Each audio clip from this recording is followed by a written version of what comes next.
Hi guys, welcome back to my channel.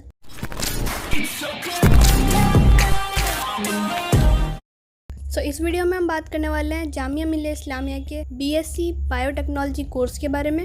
ये video एक detailed video होने वाली है जिसमें मैं आपको बताऊंगी कि इस कोर्स का एलिजिबिलिटी क्राइटेरिया क्या है, इस कोर्स के लिए फ़ी कितनी है, प्लेसमेंट्स कैसी हैं, एंट्रेंस का सिलेबस क्या है और एंट्रेंस का पैटर्न क्या है, एडमिशन प्रोसेस क्या है और इस कोर्स के लिए कट ऑफ कितनी जाती है। इस वीडियो में मैं आपको लास्ट ईयर की कट ऑफ भी दिखाने वाली हूँ। इस वीडियो को पूरा एंड तक देखना। Let's start the video.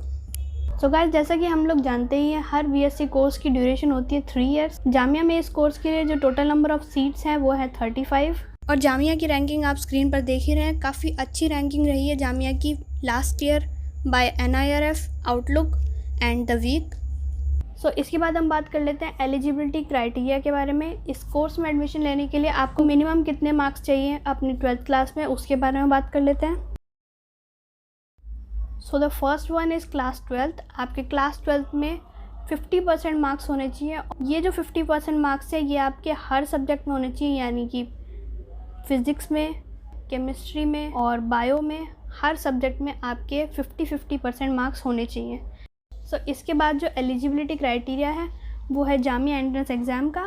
आपको जामिया का एंट्रेंस एग्ज़ाम देना होगा और एग्ज़ाम में जितने आपके मार्क्स आएंगे उसी के हिसाब से आपका एडमिशन इस कोर्स में होगा। अब हम आ जाते हैं फ़ी स्ट्रक्चर पे। जामिया में इस कोर्स के लिए कितनी फ़ी है उसके बारे में बात करते हैं। जामिया में बीएससी बायोटेक्नोलॉजी के लिए जो टोटल फ़ीस है वो है 24,000 INR, यानी कि इंडियन रुपीज़। 24,000 आपकी टोटल फ़ीस है, यानी कि अगर हम पर ईयर के हिसाब से देखें तो आपकी पर ईयर की फ़ीस ₹8,000 होगी। इसके बाद हम बात कर लेते हैं एडमिशन प्रोसेस के बारे में। क्योंकि यहाँ पर नंबर ऑफ़ सीट्स जो हैं वो काफ़ी कम है इस कोर्स के लिए, इसलिए यहाँ पे काफ़ी ज़्यादा कंपटीशन रहता है। एडमिशन प्रोसेस में बेसिकली 4 स्टेप्स आते हैं। सबसे पहला स्टेप है रजिस्टर एंड अप्लाई। आपको जामिया मिल्लिया इस्लामिया की ऑफिशियल वेबसाइट पे जाना है। जामिया कंट्रोलर ऑफ एग्जामिनेशन की जो ऑफिशियल वेबसाइट है वो है www.jmicoe.in। आपको इस वेबसाइट पे जाके रजिस्टर करना है, जो भी नेसेसरी डॉक्यूमेंट्स हैं वो सबमिट करने हैं, उसके बाद फ़ी पेमेंट करनी है और आपका एप्लीकेशन फॉर्म सबमिट हो जाएगा। एप्लीकेशन फॉर्म सबमिट होने के बाद आपको कुछ टाइम के लिए वेट करना होगा और जिस दिन आपका एंट्रेंस होने वाला है उससे 1 वीक पहले आपका एडमिट कार्ड रिलीज़ हो जाएगा। आपको ऑफिशियल वेबसाइट पे दोबारा से जाना है, एडमिट कार्ड को डाउनलोड करना है और उसे प्रिंट आउट करना है। उसके बाद आपको एंट्रेंस टेस्ट देना है। एंट्रेंस टेस्ट देने के बाद आपके स्कोर के बेसिस पे आपको शॉर्टलिस्ट किया जाएगा for the personal interview. Interview में बेसिक क्वेश्चंस पूछते हैं, जैसे कि आपको जामिया में क्यों आना है या फिर why you chose Jamia over any other college, और इस कोर्स से रिलेटेड कुछ क्वेश्चंस पूछेंगे, जैसे कि बायोटेक्नोलॉजी क्या होती है। आप आराम से इन क्वेश्चंस का आंसर दे सकते हैं। और उसके बाद जो फाइनल प्रोसेस है वो है फाइनल सिलेक्शन का। आपका जो फाइनल सिलेक्शन है वो टोटली डिपेंडेड होता है आपके एंट्रेंस टेस्ट के स्कोर और आपके पर्सनल इंटरव्यू के परफॉर्मेंस के ऊपर। ये सारे स्टेप्स कंप्लीट हो जाने के बाद आपकी फ़ाइनल मेरिट लिस्ट रिलीज़ होती है। ये है आपका कंप्लीट एडमिशन प्रोसेस। इसके बाद हम बात कर लेते हैं सबसे इम्पॉर्टेंट चीज़ जो है प्लेसमेंट्स। जामिया में इस कोर्स के लिए जो एवरेज सैलरी होती है वो है 4 लाख पर एनम, जो कि अगर हम पर मंथ देखें तो ये 33K यानी कि 33,000 के आसपास होती है।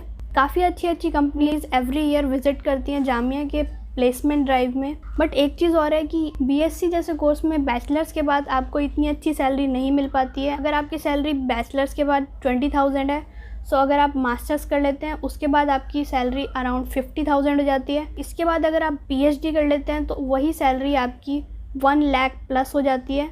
आई थिंक ये ऐसे कोर्सेज़ में कॉलेज मैटर नहीं करता, लर्निंग मैटर करती है। लर्निंग के हिसाब से जामिया मिल्लिया इस्लामिया काफ़ी अच्छा कॉलेज है। यहाँ के जो प्रोफेसर्स हैं वो काफ़ी एक्सपीरियंस्ड हैं और आपको एक अफोर्डेबल प्राइस में अच्छी क्वालिटी ऑफ एजुकेशन यहाँ पे प्रोवाइड करते हैं।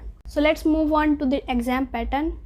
एंट्रेंस एग्ज़ाम का क्या पैटर्न है, कैसे क्वेश्चंस आते हैं, उसके बारे में हम बात करेंगे यहाँ पे। यहाँ पे मैं आपको बता देती हूँ कि जो टाइप्स ऑफ क्वेश्चन है वो है multiple choice, objective questions. 100 questions आएंगे आपके क्वेश्चन पेपर में और जो मैक्सिमम ड्यूरेशन है एग्ज़ाम की वो है 1 आवर 30 मिनट, यानी कि 90 मिनट्स। और इस एग्ज़ाम में नेगेटिव मार्किंग भी होती है। अगर आप कोई क्वेश्चन गलत करते हैं तो उसके लिए आपका 0.25 मार्क्स टोटल मार्क्स में से कम हो जाते हैं फॉर ईच आंसर। जहाँ पे भी नेगेटिव मार्किंग की बात आती है काफ़ी डिफ़िकल्ट हो जाता है किसी भी एग्ज़ाम को क्रैक करना, बिकॉज़ आपको बहुत सोच के अटेम्प्ट करना होता है क्वेश्चन। आप काफ़ी अलग अलग तरीके की स्ट्रैटेजीज़ लगा सकते हैं, जैसे कि आप सिर्फ वही क्वेश्चंस अटैम्प्ट करें जिसके लिए आप 90% श्योर हैं। कई बार लोग रिस्क भी ले लेते हैं, जैसे कि अगर आप 10 क्वेश्चंस में रिस्क ले रहे हैं, अगर वो सारे क्वेश्चंस भी गलत हो जाते हैं तो भी आपके सिर्फ 2.5 मार्क्स ही कटेंगे। अगर उनमें से 3 या 4 क्वेश्चंस भी सही हो जाते हैं तो आप प्रॉफिट में रहेंगे। सो अब हम सिलेबस के बारे में बात कर लेते हैं।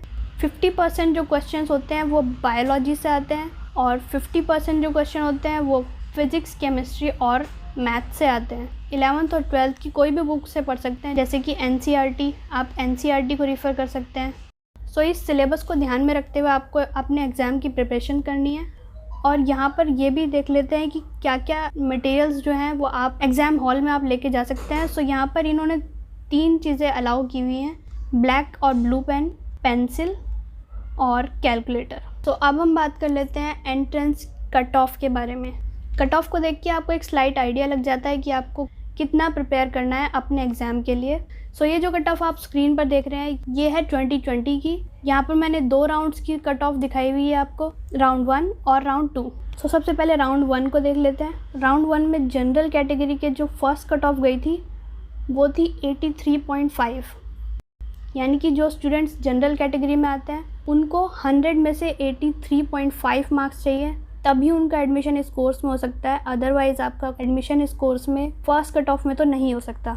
नेक्स्ट कैटेगरी इज़ मुस्लिम। तो जो कैंडिडेट्स मुस्लिम कैटेगरी में आते हैं उनके लिए 80.75 की कट ऑफ गई थी। मुस्लिम OBC के लिए यहाँ पे देख लेते हैं, मुस्लिम OBC और ST। मुस्लिम OBC और ST के लिए 77.5 मार्क्स है। मुस्लिम वुमेन के लिए यहाँ पर 78.25 मार्क्स की कट ऑफ है। वहीं अगर जामिया इंटरनल के बारे में देखें 74.75। सो मेरे हिसाब से काफ़ी हाई जा रही है ये वाली कट ऑफ। सो जो कट ऑफ होती है वो क्वेश्चन पेपर की डिफ़िकल्टी पे भी डिपेंड करती है कहीं ना कहीं, और कितने स्टूडेंट्स अटेम्प्ट कर रहे हैं उस पर भी डिपेंड करती है। अगर क्वेश्चन पेपर थोड़ा ईजी है तो जो कट ऑफ है वो काफ़ी हाई जाती है, और वहीं अगर क्वेश्चन पेपर थोड़ा डिफ़िकल्ट है तो कट ऑफ थोड़ी लो जाती है। So the next category is PWD। PWD के लिए यहाँ पे 56 से लेके 68 के बीच में आपके मार्क्स होने चाहिए। कश्मीरी माइग्रेंट्स के लिए आप यहाँ पे देख सकते हैं काफ़ी ज़्यादा रिलैक्सेशन है। जो लोग कश्मीर से माइग्रेट हुए हैं उनको यहाँ पर काफ़ी प्रेफरेंस दी जा रही है। 28 मार्क्स अगर आप 100 में से लेके आते हैं तो आपका एडमिशन जामिया में BSc बायोटेक कोर्स में हो सकता है। राउंड 2 के बारे में बात करें तो आप देख सकते हैं काफ़ी ज़्यादा डिफरेंस आपको दिख रहा है दोनों कट ऑफ में। यहाँ पर 9 कैटेगरीज़ के लिए कट ऑफ रिलीज़ हुई थी और राउंड 2 में 3 कैटेगरीज़ यहाँ पे कम हो गई हैं। इसका मतलब ये है कि राउंड 2 तक आते आते जो 3 कैटेगरीज़ हैं उनकी सीट्स कम्प्लीटली फिल हो गई थी। और वो 3 कैटेगरीज़ कौन कौन सी हैं? कश्मीरी माइग्रेंट्स, PWD हीमोफीलिया और PWD ब्लाइंडनेस लो विजन। अब आप राउंड 1 और राउंड 2 की कट ऑफ में डिफरेंस देखिए कितना है। यहाँ पर जो फर्स्ट कट ऑफ थी जनरल के लिए वो थी 83.50, जबकि यहाँ पे सेकंड कट ऑफ में वो कम होके 77.75 हो गई। सो ऐसे ही मुस्लिम कैटेगरी के लिए यहाँ पर 80 थी जबकि यहाँ पर 76 हो गई। सो सेकंड कट ऑफ में काफ़ी रिलैक्सेशन मिल रहा है यहाँ पे। और इसके बाद क्योंकि यहाँ पे सिर्फ 35 सीट्स अवेलेबल हैं तो 2-3 राउंड के बाद सीट्स फिल हो जाती है ऑलमोस्ट, और जो सीट्स बच जाती हैं उनके लिए स्पॉट रजिस्ट्रेशन होता है, फिर स्पॉट काउंसलिंग होती है। So thank you so much guys for watching. I hope आपके सारे डाउट्स क्लियर हो गए होंगे इस वीडियो के बाद।